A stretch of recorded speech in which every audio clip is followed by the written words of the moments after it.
Én Macs vagyok, egy új videós. Igazából ez a videó egy bemutatkozásról fog szólni.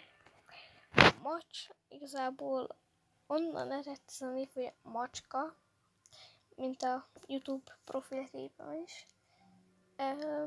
Hát igazából onnan eredt, hogy én szeretem a macskákat, van is egy macskám, fekete macska, mint a profilképem. És igazából innen eredt a név. Nagyjából úgy vlogokkal, kihívásokkal és úgy egyébként nagyon mással, nem, maximum ritkán game videókkal fogok foglalkozni. Igazából én nem a megtekintésekért, feliratkozókért fogok videózni, hanem a szórakoztatásotokért. Ha esetleg érdekelnek későbbiekben a tartalmaim, akkor iratkozz fel, ha nem, akkor meg nem. De sziasztok, én Macs voltam.